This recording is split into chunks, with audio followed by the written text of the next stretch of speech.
country today. And to still go back to your matter with him, you said you emptied your bank account, you spent a lot of money, and Tinubu is there in Abuja. You are not benefiting anything. So what would you like to benefit from him? Now that you helped him, you supported him, and he's there. He has forgotten people who supported him. To my broadcast, if you had listened to my broadcast in full, I met President Ahmed Bola Tinubu. I met him, both in camera and behind camera. And is it true Donald Trump tried to give you money to endorse him one time? I got a call, but they wanted me to, was Sunday. Oh, they wanted you to come yesterday? Madison Square Garden? This week. Story. It's not funny. I am laughing because I survived. But it was an awfully traumatic experience. I'm just staying in the state of gratitude because I know that it could have gotten worse. It could have been worse. Hello and welcome to today's video on Amiibo Same News, where we give you the daily happenings and daily gist about celebrities and popular figures around the world. So today we have both international and national news that we are sure you're going to love. From 50 Cent turning down $3 million that they offered him to perform at the Donald Trump's rally, to Asari Dakubo saying that Tinubu helped him when he was almost wiped out. But again, if anything happens to Fubara, that something is going to happen. And then Darlington, the video of Darlington surfacing online that is saying that he's going to focus his energy that he has been focusing on the video, and he's going to focus that energy on Burna. I know say no calling, but I think that's what he meant. And then Juliet narrated her story on how she survived a robbery at Enugu. Then lastly, we saw that Dangote says that if they come, like if the retail, that he's not a retail, that the retail people should come and collect fuel and distribute, that they have the products already made in their refinery. So that's it. If you're new here, I would like to welcome you. Welcome to our community.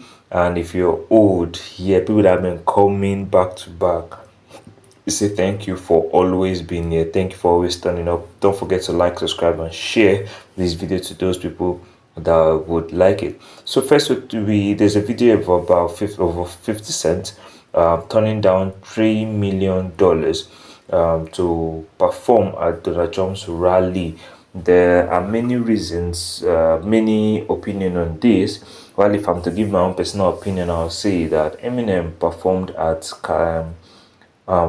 Kamala Harris rally, and Eminem and 50 Cent are quite close. So if that's already happening, then I don't know, or I don't even think 50 Cent would want to go for Trump, go for at least publicly.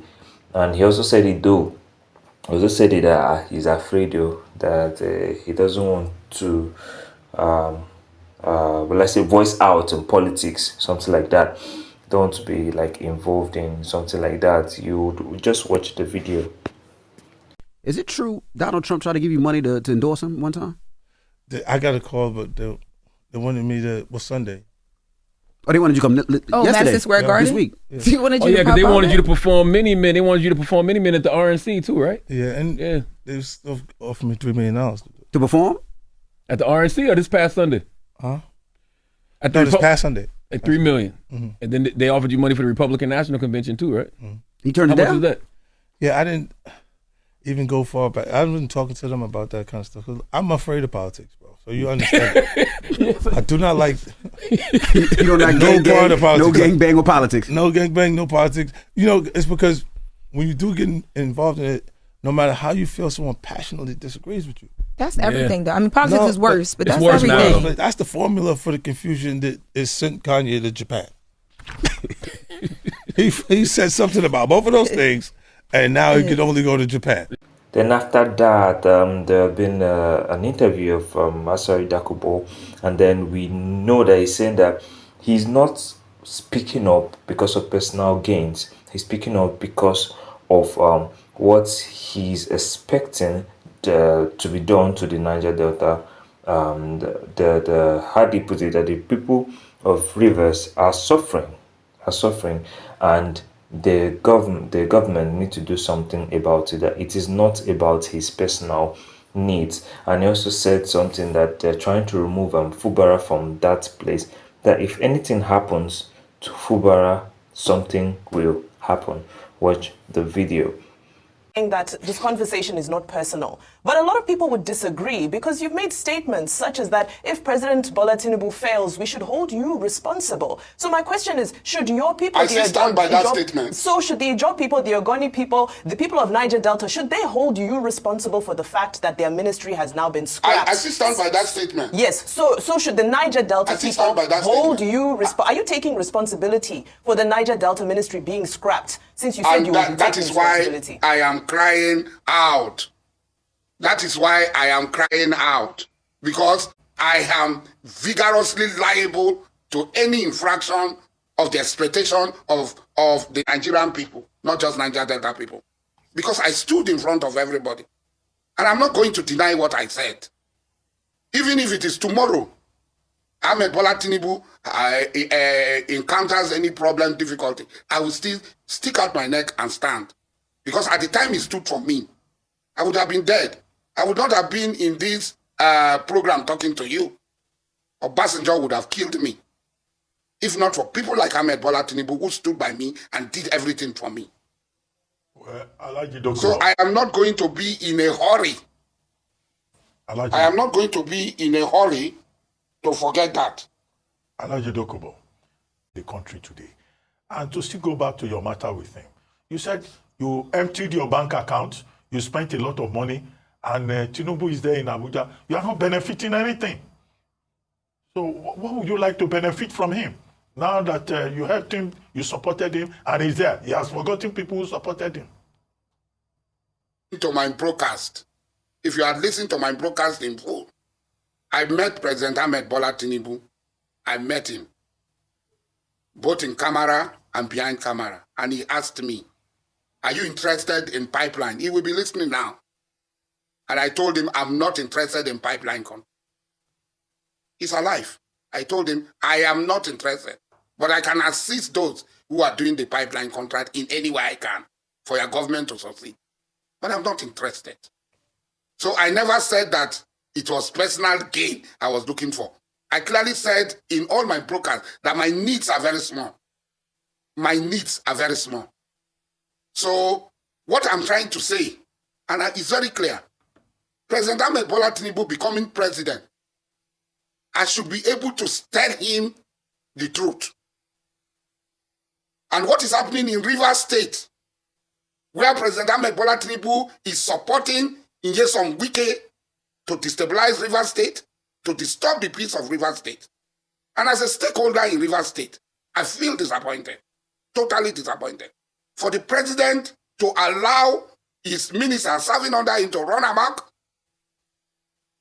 procure judgment, and all sorts, threatening the people of Rivers State, because what they are trying to do is, we are going to remove FOBRA and nothing will happen. And I'm saying that if you remove FOBRA, something will happen. If you try to remove FOBRA, something will happen. And that is it. That is what I'm talking about. I'm not talking of any personal benefit. I cannot be appointed minister. I cannot be appointed into any board. I did not lobby for any board. I did not lobby for anything. So it's not personal, like I said. Yes, I emptied my bank account. I spent over $2 million US. I cannot even count in Naira what I spent. And I did not take a dime from him or anybody except 10 Jackeries who gave me 300 million Naira. All right. Don't know how to start trading? Start copy trading without any experience and effort. You need only your phone and 10 minutes per day. You simply need to copy expert signals into your personal account and enjoy your life. Using copy trading, you can trade easily from everywhere. The best part? It's totally free. Click below to learn more about this offer. Speed Darlington now in a video, we all know he made a song about Burna. He made a song, not about Burna, but he made a song, and the song, there's still some things inside, like a diss, just like a diss track or something. And then he said that energy that he has been focusing on Davido and getting nothing in return is going to refocus it on another person, which everyone believed it's Burna he was talking about. So watch the video yourself. Davido go dey mind in business. I go dey look for in trouble. You feel me? Now, you understand me? All that energy why they waste on Davido, I forgot more them get waste here on, where actually makes sense. You know that? My case here. You know that? All that energy why they waste for Davido, we don't even do anything. Now, oh my God, bro. Then again, we saw a video of Juliet. She's an actress, and she told us, she narrated how she survived the robbery at Enugu when they were shooting a video. Watch the video. Story. It's not funny. I am laughing because I survived. But it was an awfully traumatic experience. I am just staying in the state of gratitude because I know that it could have gotten worse. It could have been worse. This situation could have been bad. I just want to tell you guys a story about how everything went down while we're shooting at 3 a.m. in the morning. We heard a loud bang on the door, on the living room door, because we're in the living room, shooting in the living room. We heard a loud bang, and then everyone was quiet because initially we were making a lot of noise. 3 a.m. now, people are tired, they're sleepy, they need something to give them energy. So we're just, chatting, laughing, and doing our job. And that's when the bang came. It was like, pow! Everybody was quiet, like, shh. What's that? Who's that? And then the bang came again. Bam, bam, bam. And then the director shouted, who is that? Who did it?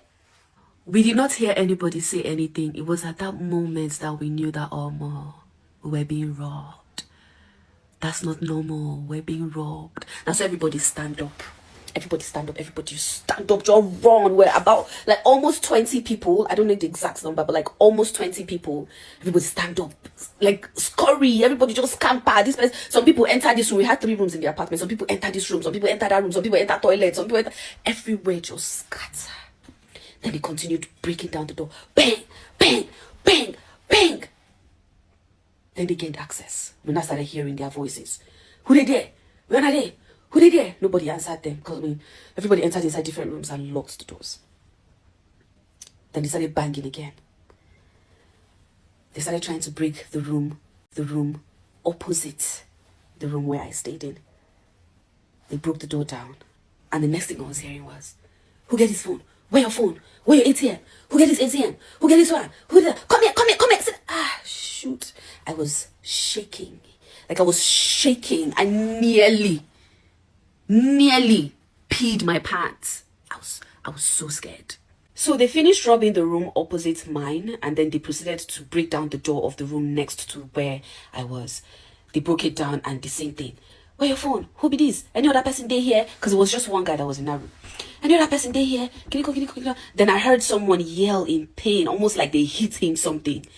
God, I was like, what's going on? No, what's going on? I kept praying. I was praying. I was like, God, have mercy. God, please, this cannot be happening. This cannot happen. Please. When they finished there, they now proceeded to come to our door. And I heard them asking somebody, where the key? Where the key for this door? The gateman said, I don't get the key. Na gateman, I just be you. I don't even know who get the apartment. I just gate, I did. Then they said, okay. Then everybody went silent. I thought we'd be okay. Like said, these people don't go. Like said, don't go. But then they came back again.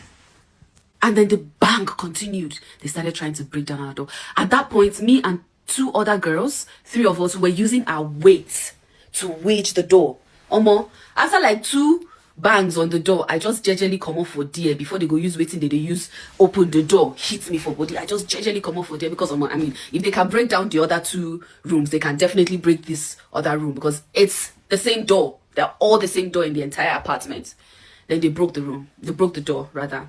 And they gained access into the room where I was. The woman who played my mother-in-law, Auntie Frances, she was there. She just stood. Me and the two other girls, we ran behind her and we just stayed behind her. Like me, I kept my hands like this, both arms. I was like this. I was like, Jesus, Jesus, Jesus, Jesus. Because I read somewhere that when you're being robbed, don't raise your face, don't make eye contact with the robbers, because once you make eye contact with them, they will feel like, oh, you've seen my face, you're going to implicate me, so you got to, you know.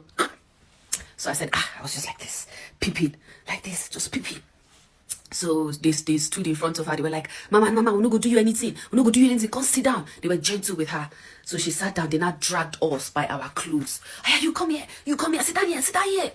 We sat down on the bed. They searched. They took a phone that they saw. They took somebody's jewelries. They took an iPad. And then they started shouting, anybody there again? Anybody there again? We all kept quiet. We did not even answer them. We were just saying, please, I beg, please, I beg. Then they started asking, who got his phone? Where the password? Who got his phone? Nobody knew who had the phone and the password of the phone. So everybody was like, I don't know. Hey God. At that moment, one girl from the other room that they had already robbed was coming outside. One of them was pushing her outside to join us in that room. So the guy was like, now they talk to Abi, you didn't do anyhow. They talk to you, they do anyhow. You know, bro, the sound was loud. My head was still like this, but I was peeping to see what was going on. And then the next thing I heard was, carry that one, bring that one. Then the guy just fall back. Pow! Oh yeah, stand up, follow up. I said, Jesus. Follow, go where? I started praying. I said, Father Lord, this cannot be my portion. Father Lord, I came to work. Father Lord, I came to earn a living. Father Lord, you have to show your face. You have to do something. Then they asked us to follow them to the gate, me and the other girl. They asked us to follow them. We followed them, came downstairs, walked towards the gates. And then when we got to the gates, they now said, oh, I'm not going to lie down for ground. We laid down on the floor. And then he was like, who get his phone? Una no one tell us who get the phone, Abi? Okay, una won't sacrifice una self. Una go pay. Una go see what we go do na this night. Oh yeah, stand up. Follow us. I was like, Jesus, follow una go where again? So that's how they led us outside the gate. And then led us towards a street that was close to the compound, and the street had like muddy waters. So they now said, because at that moment here, I was still praying, because my mind on the reason, hey God, what think will happen? Is this going to be a kidnap? Is this going to be this? Is this going to, I was thinking so many things, but I was still praying. I still had faith. I was like, God, I beg, this cannot be happening to me. You have to do something. You have to come up. You have to show your face. This cannot happen. It cannot happen like this. I kept praying with faith that God is most powerful and God can literally do anything. And it was almost like Holy Spirit confused them. They had a leader, but this time around, 3 people were giving commands. First person was like, make una dey front. I want to see una for front. Una know the waka for our side. Dey for front. We just say waka for front. Almost immediately, not even reach 1 minute, another person shouted, oh yeah, make una lie down for that ground. Enter the water, lie down for that ground. Roll your body for that ground. So me and the girl, we laid on the floor, on the muddy water, and then we were just turning around. And then almost immediately another one said, oh yeah, stand up. Make una come up for here. Bro, I'm not wait to hear, come more. As I just hear, stand up, come. Bro, now so I get up, I sprint. I just use like 1 second, turn around, see whether that girl don't stand up. So and I saw her stand up and run, because I think she got the message late, because now your head don't fool you. They reason so many things. You don't even hear and quick. But my guy, now so we take survival. Now so we take survive armed robbery in Enugu while shooting. 3 a.m. in the morning. They robbed us for 1 hour plus. Because when I came back there, it was like 4:34 a.m. in the morning when I came back to the location. So they stayed like 1 hour plus with us. I'm just grateful. I'm just sharing the story to show God that I'm grateful and I'm always going to give him glory, because true, God is faithful and his goodness and mercy is sufficient for me. Then lastly, Aliko Dangote has come out to say that he's not a retailer and they don't even have the trucks and everything to supply these fuels, that the retailers should come get these products from them and supply. That they have been doing this same thing when fuel is being imported to Nigeria. So now they could easily do that by now that it's being made in Nigeria. That if they come collect fuel from his company, that the queues we're seeing in filling station would not be as much as we should even said it to be cleared up. So there's a video about him saying it. See the video. So thank you for watching, and I would like you to like, subscribe, and share this video to all the people that would love it. Peace. We are producers. I have a refinery. I'm not in the business of retail. If I'm in the business of retail, then you hold me responsible. But what I'm saying is that the retailers should please come forward and pick. If they don't come forward and pick, what do you want me to do? That's nothing that I can do. So I am expecting either NNPC or the marketers to stop importing. They should come and collect. We have what they need. And, as they remove, I'll be pumping. I don't know whether you understand what it takes to keep 500 million liters inside our tank. It's costing me money. Every day, if I will be able to collect the naira, I can actually charge somebody 32% in interest. So right now, that's what I'm losing. And you are talking about 500 billion. We don't print money, but the issue is that if they come and collect, then you will not see any queues in the filling stations. We have what it takes for them to come and collect. We are not retailers. We also don't have trucks to send. We have a factory where we can load. If they come and pick, they will go and distribute. And they've been doing that with importation. So if they have been doing that with importation, if it's true they are doing 55 million, I see